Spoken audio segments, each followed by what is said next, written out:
عجب خبره ده چې لومړي مرستیال یا د ولسمشر اصطلاح له خولې نه دا خبره وځي، ته څنګه د شرم احساس نه کوې؟ ته څومره بې غیرته، څومره دیوس یې چې دا خبره کوې چې موږ له امریکانو نه غواړو. نو خو 50 وارې دې دا وغوښته، ولې امریکانو ته وایې نه چې زما له خاورې نه ووځه؟ او موږ د دې وطن خلک یو، دا وطن په موږ وسړی د دې وطن خلک یې، خو موږ ته معلوم یې ولسمشر د باګرام ته منډې وهلې. تا 100 وارې په نن مرکه کې هم دا خبره وکړله چې 3 د القاعدې غړي د تړون نه وروسته وژل شوي دي. ګوره هلته طالبانو سره د مذاکراتو دپاره د هیات لیږلی ده. مذاکراتو د چې هیات ولیږه دا په معنا د دې شو چې زه نور تسلیم شم، طالبان مې په رسمیت پېژندل. له بلې خوا بیا تروریست ورته وایي، له بلې خوا بیا د پردیو لاسپوڅي ورته وایي. عجیبه نه ده؟ موږ خو د قطر له تړون نه وروسته حتی موږ قسم په خدای دا خبرو نه کوله چې تر څو پورې انتشار ونه سي، سوله راشي په افغانستان کې. یعنې د طالبانو رسمي ادرسونه هغه خو کله و حاشا کېدلی نه شي چې کوم پیغوریز ټویټ یې کړی، کوم پیغوریز پوسټ یې کړی، طالبانو کړی وي. حتی هغه خلک چې له رسنیو سره بلد دي، د طالب پلوي کوي، هغوی دې داسې یو څه کړي. موږ ته بار بار توصیه کېدله چې د مذاکراتو ټیم ده، د صلح وخت ده او په کار داسې ده چې د پیغوریزو خبرو نه لاس واخلئ. لیکن جانب مقابل له ارګ نه نیولې تر پیاده پورې هغوی بیا په دې خپلې غلامۍ ویاړي. هغه څوک چې ښځه یې ترېنه په امریکا کې ایساره کړې ده، دا یې دلته د $18,000 تنخوا په هغه کې اخلي. محب افغانه ښځه یې طلاق کړلې، یو امریکایي یو بیزوګۍ سره یې واده وکړ، هغه هم راچې کېږي. طالبان د پردي لاسپوڅي دي. یو څوک دې دا خبره وکړي د 250 هېوادونو غلامي او مزدوري کوي، باداران دې درنه روان دي، جو بایډن دا او جو بایډن انتخابات ګټي او طالب به دا کي. طالب بل کلینټن راغی، طالب یې ورک نه که په خپله ورک شو. 2 دورې بوش چې د دې جګړې معمار او د دې جګړې پیلوونکی ده، په افغانستان یې حمله وکړه او په 3 ورځو کې طالبان ختمول. 8 کاله په دې جګړې کې تیر شو، خو لیکن طالب ختم نه شو.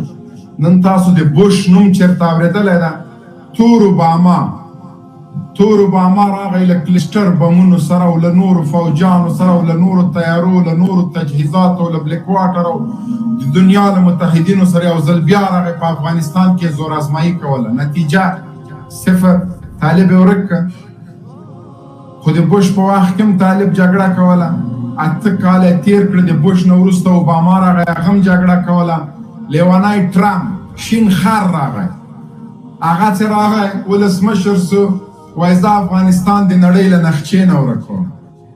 نن هغه د ټرمپ نسته، نه یې ټویټر سته، نه یې فیسبوک سته، هېڅ شی نه لري. د ټرمپ نوم مو کله اورېدلی ده؟ څومره په ضلالت له سپینې مانۍ نه ووته. دا بل جو بایډن یې له سپیو سره راغی، هله په بس همدغه خبرې د سپینې ماڼۍ کې BBC او امریکا غږ او دوی نور شی نه لري. د سپینې ماڼۍ ته داسې په دې د شونګا په نوم سپای لاړه، د محب په نوم سپای لاړه، د امرالله صالح په نوم سپي یې بوتلل. د خدای لویو قیدانو اوس راپور ده چې BBC یې جوړوي. سپینې ماڼۍ ته نوی سپای له جو بایډن سره راغی. د ټرمپ په وخت کې سپینې ماڼۍ نه لرې کړي، ځکه هغه یو داسې سړی و چې خو هغه لیون غرته نو هغه له سپینې ماڼۍ نه ووته، سپینه ورسره دوی سپي راوسته. او جو بایډن ولاکې د جو بایډن پلار وکړي، ولاکې د جو بایډن عادي وکړي، ولاکې د جو بایډن نور خاندان. د افغانستان جګړه دا دومره اسانه نه ده چې افغانستان د څوک تیر کړي.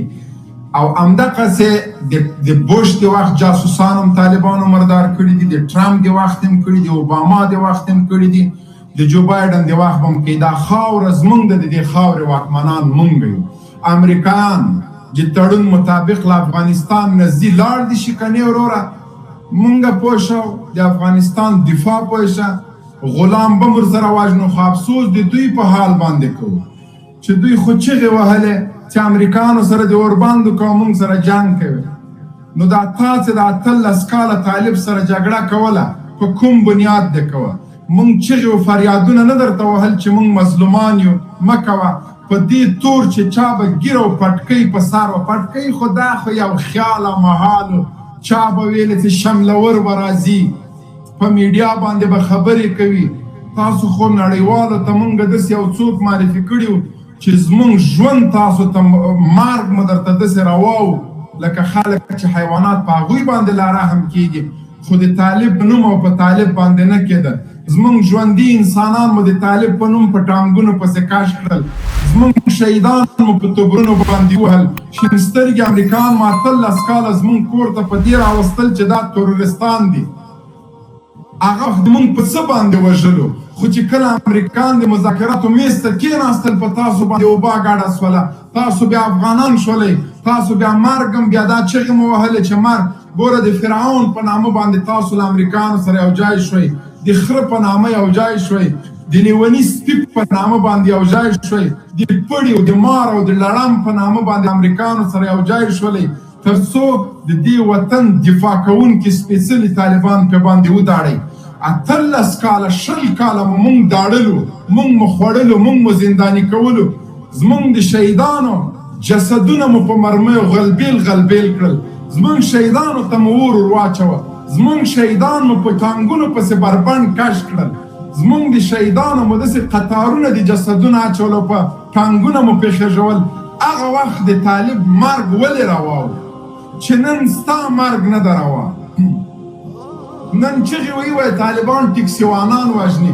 زه درته قسم کوم چې طالب د دغه حکومتي او د بېغیرته چارواکو خپلوان لا ووژنیم، قسم د دې ورځې درته 15,000 کسان وغځوي. طالب د دې په خاطر چې ولسي تلفات وانه وړي پیچلي عملیات کوي، 2 میاشتې 3 میاشتې وروسته یې کوي.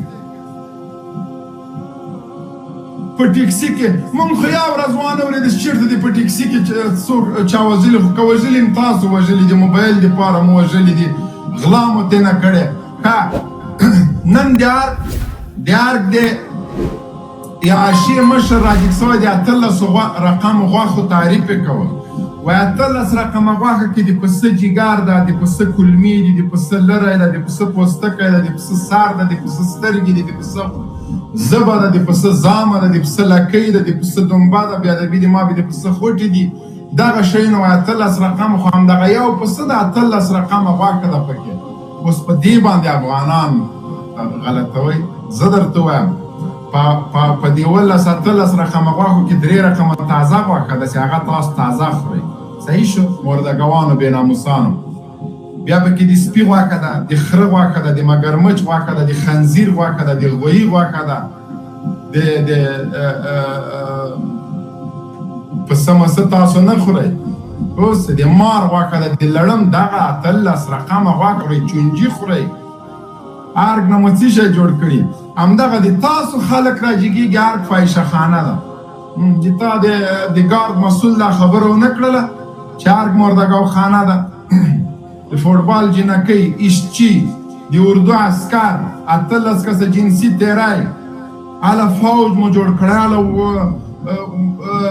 ځواکونه دي، سفریاک ده او د مرګ قطعه ده او د درد قطعه ده او د آهن مشت آهني عملیات دي او د زمري پنجې دي او دا عملیات همدغه راډیوګانې وې د تاسو په لاس کې ولوې. اوس مو ولې غوږونه پیښ دي؟ هغه شټاسره یې څه ده بې ناموسه؟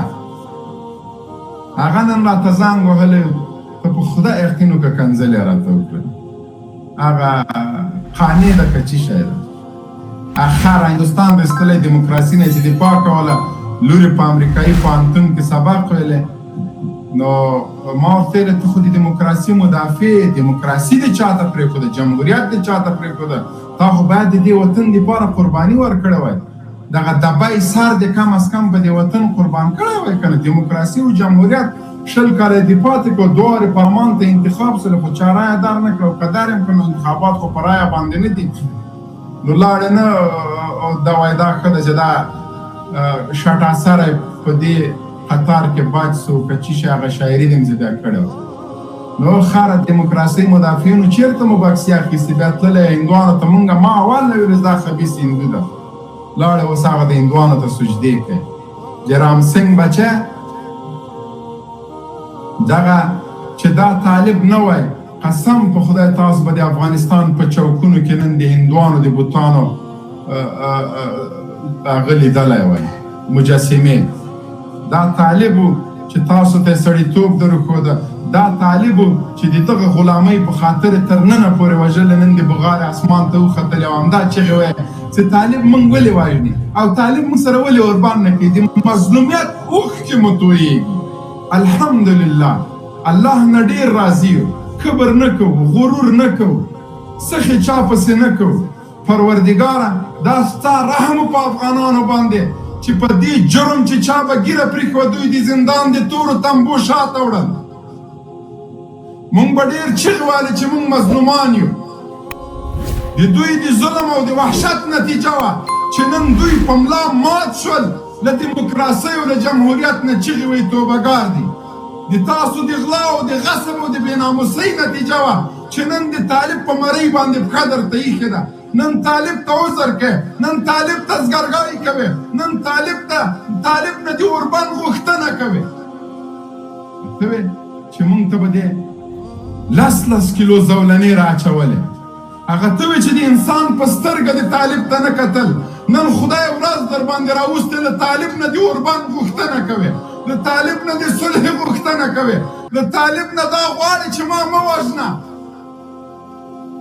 نه طالب توره دې همداسې چلوه لکه زمري غوندې تر هغو پورې دا مرۍ پرې کوه چې تر څو پورې د آینده نسلونو دپاره عبرت وګرځي څوک بیا د امریکایانو په اوږو د نورو اشغالګرو په اوږو سپور زمونږ بچي په شهادتو نه رسوي زمونږ اتلان زولنه نه کړي زمونږ علما په شهادتو نه رسوي زمونږ مدرسې بمبار نه کړي زمونږ مقدساتو ته توهین نه کړي د دوی پښتون کې قرآن کریم په ډزو ونه ولي طالبه توره دی همیش تیره اوسېږه غوڅوه دا غلام سرونه په دوی باندې سرپه کول د دې مظلوم ملت له وینو سره خیانت کول دي کوم وحشتونه و چې دوی ونه کړه کوم ظلمونه و چې دوی ونه کړه د امریکایانو پښتون کې هغه ظلم راوښیه چې دوی پرېښی وي العیاذ بالله زمونږ رب ته یې کنځلې ونه کړلې د نبي کریم صلی الله علیه وسلم کاریکاتورونه یې جوړ نه کړل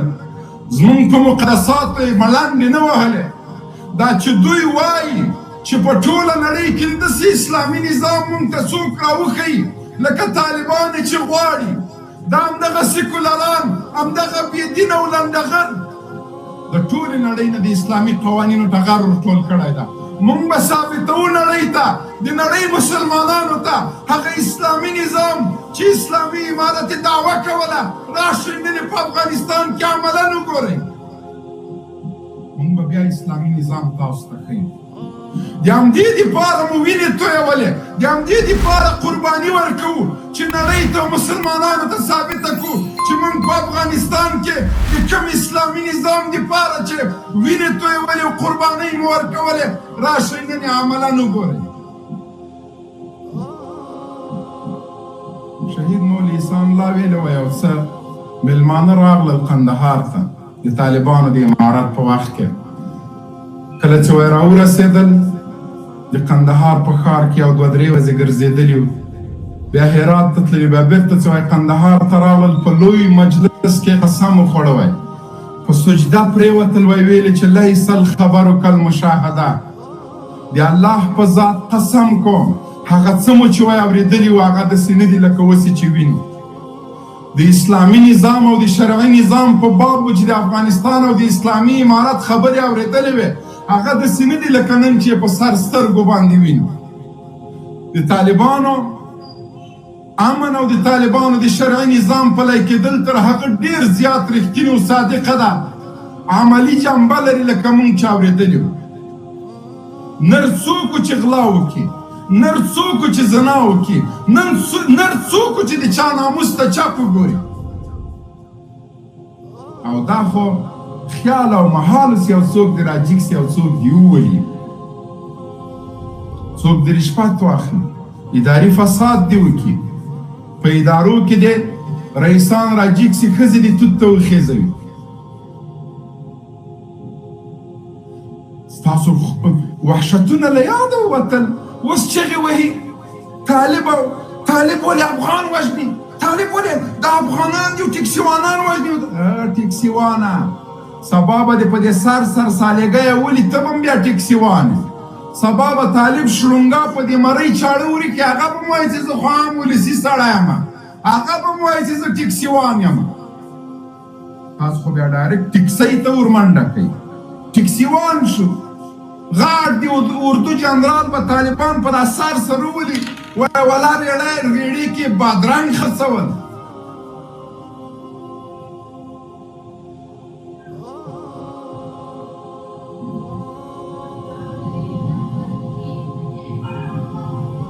ریړۍ کې د اردو غاټ جنرالان بادرنګ، جنرال رازق هم ولسي کاسو په دې سر سره د خپل بادار په غېږ کې مردار کړ، وایي هغه دې ولې نه ویشته.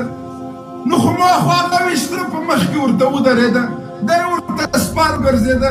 سکاټ میلر خو جنرال رازق مات کړ. د غلام حیثیت خو همدغه یي، د بادار په مخ کې به درېږي، سپار به ځان نه ګرځی. نو طالب خو سکاټ میلر ویسته، ته دلته څه شي کوه؟ جنرال غوږو تا دلته څه شي کوه؟ د اندلس فاتحه. افسوس افسوس، ما ته نن 14 کاله مخکې داسې یو چا یوه خبره وکړه چې زړه مې درد ځکه وکړه چې هغه عالم و. د روسانو په وخت کې جهاد هم کړی. ما ته وایي مبینه مالا، وایي دا خبرې دا د امریکا مات او دا خیال ده. مولوي صاحب روسان مات سول، هغه بېله خبره والته ټول ولس راجګ سوی. اوس خو تنها طالب ده او دا ده او کومکونه او د دنیا کومکونه او دا او عربانو پلانو بستانو کیسې قطار کړلې. زمونږ هم ولا په عقیدې کې داسې یو کرشک راوسته. ما لږ دا مولوي صاحب رښتیا وایي، امریکایان وایي ډېر غښتلي دي، B-52 لري او دا لري او ټوله دنیا سره در دي او دا دي او ها دي. په 2014 کې چې کله اوباما ویل زه فوج باسم، په جنازه کې ورسره مخامخ سوم، معلومه سره امریکا ماتېږي که نه، زړه یې منلی و. وایي هو. بله ورځ چې خبر سولم، زوی یې چا مردار کړ، ځکه امن په حکومت کې کار کوم. نو یقیني د چا زړه نه منله چې د امریکا امپراتوري به ماتېږي. طالبانو ته د لیونۍ خطاب کوه، مجنونان یې بلل، ویل امریکا سره په توګه باندې جګړه کوي. طالب دا سیاسي بحثونه به تاسو لیدلي وو، ولا طالب او دا افغان وژنه هسې هغه مه کوه، ونیسه جاپان هم جوړ سو، ته هم راسه او جاپان به جوړ کړو. امریکا په ټوله دنیا کې د بیسونه لري او دا لري، هېڅ خبره نشته. راځه تر عربانو خو موږ ښه مسلمانان نه یو، دلته هم بیسونه دي دا په بیت الله شریف ته د ګانو بیس د خو راځه خو موږ سره ومنو، وطن راته جوړوي، وطن ورته جوړوي. سبحان الله، د الله فیصلې بیني، الله تعالی سره هم فیصله وکړه. د امریکا امپراتوري څنګه ماته سوه، څنګه ورک شو دا خبره غرور. قاري صاحب محترم ته مې لینک لېږلی ده، محترم سید خپرونې ته راشه، الله مو قدر وکړه، عزتمن شې.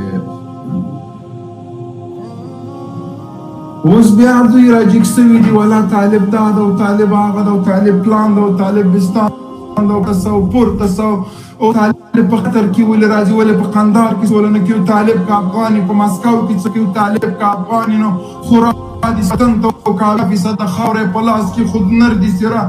و سړیه ګشتاکه یو لعنتي طالب د دې اندازې ته رسېدلی د تیلام نه منې. 6:30 بجې غونډه شروع شي، 6:30 بجې دپسې چاودنې شروع شي، نو تیلام نه منې. ونیسه د کابل امنیت هغه سیکورټي کمرې د څه سولې، د غلا مخه ونیسه د چاودنو، دا خو د تا ناکامي ده. خو ته ځان ته حکومت وایې، دا خو د لومړي ولس مرستیال هر څه په لاس کې نیولي دي.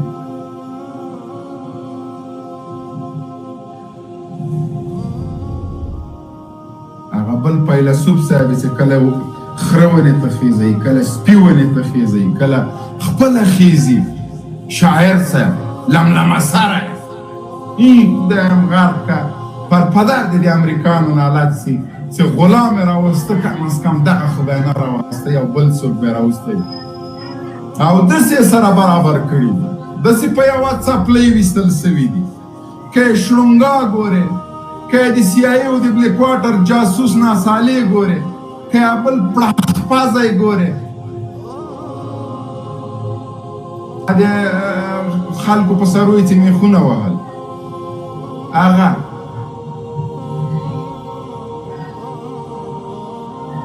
فیلسوفان د جهاد د ناروا او د رواوالي فتواوې له ارګ نه راجګېږي. ارګ به درته وایي د طالب جهاد نه ده روا، د تا غلامي روا ده، د تا مزدوري روا ده، د تا ناموس فروشي روا ده.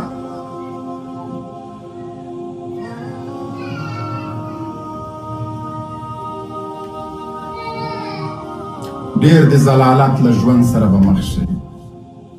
دومره ذلیله شئ ځکه د کمونیستانو د ضلالت او د شرمندګۍ ورځې موږ په د خپلو سترګو لیدلي. موږ په د خپلو سترګو لیدل چې کمونیستي قواوې خلقیانو او پرچمیانو پاتیشونو به دا د شفتلو او د غنمو په پټیو کې منډې والې، پتلونونه به یې ویستلي وو، په نیکر کې یې منډې والې، د کورو دروازې یې ټکولې، دا چانټا ټوپک او دا مې واخله او ما ته یو جوړ کالي راکړه چې مجاهدین مې وازدي. هغه ورځې دې را روانې دي. ځکه مونږ یو ورته په کندوز کې ولیده، مونږ په فراه کې ولیده، مونږ په هلمند کې ولیده چې د عسکرو پاتې شونې د امریکانو بوډاګیان د دیموکراسۍ علمبردارانو او مدافعینو په پټیو کې منډې وهلې او د خلکو کورونه ټکوز، دا M4 ټوپک واخله او دا دریشي واخله، یو جوړ کالي راکړه چې له دې چې اوس هم طالبان مې وازدي. ځکه تاسو غیرت خو مونږ ته معلوم ده که نه. هر کې د سیمټي دیوالونو شاته ناست دی، تو خو هماغه سالیګی یې ستایلې چې زه راغلم په کابل ښار کې په بایسکل ګرځم. په بایسکل نه ورځه، ته په هغه کې مو ګرځه، بیا دې زه نه رګوله. څه خوب دې لیدلی لیوان خره ته لوده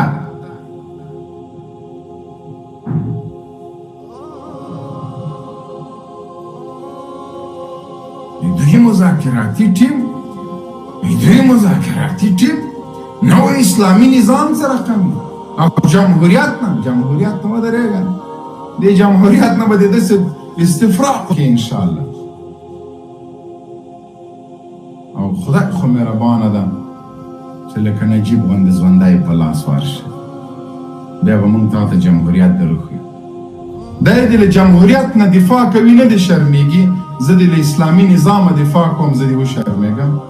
او بیا دا پیغور هم راته راکړي چې په دنیا کې داسې اسلامي نظام وکړي لکه طالب چې کوي. زه به یې دلته حاکموم، بیا به یې خلکو ته ښیم. دلته به همدغسې اسلامي نظام راوړو چې دا څه رقم غواړو، بیا به دنیا ته وایي راسه اوس دې کې د ما نقصانات راوکړه.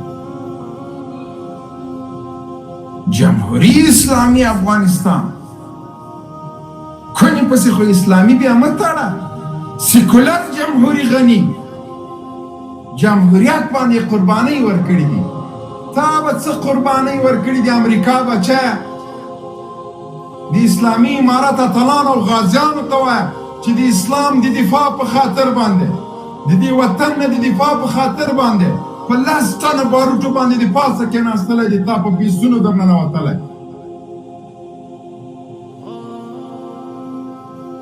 جمهوریت ده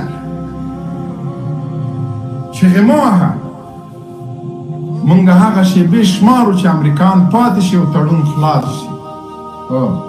چې ګوري چې وروره سهار د بیس مخې ته طالبان ولاړ دي، بیا به څه کوي؟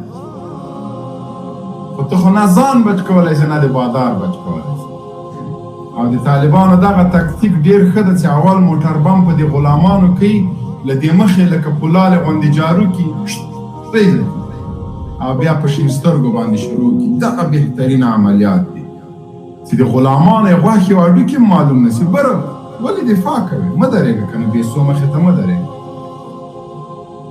تاسو به د طالبانو د هغه چاودنو فلمونه ډېر لیدلي وي چې د عسکرو د غلامي اردو موټر تېرېږي هغوی نه الوځوي چې کله د خارجیانو ټانک راځي ځغله مریخ ته زه به چېرته داسې لاندې ولېږم دا به مو لیدلي طالب که عسکر وژلی نو پارینجر به یې بیا چاودنه اوس یې تا ته یې کېږدي بیا دې نه پرېږدي دا نه چې دا په مرګ باندې سرپک کوي دا نه وایم خو د تا تر مرګ د اشغالګرو مرګ بهتره بولي دا یې موږ ته ثابته کړې الحمدلله موږ دا نه وایم چې طالب د عسکر په وژلو باندې زړه خوږېږي لیکن تر سلو عسکرو د یو امریکایي مرګ بهتره بولي او دا یې کړي نه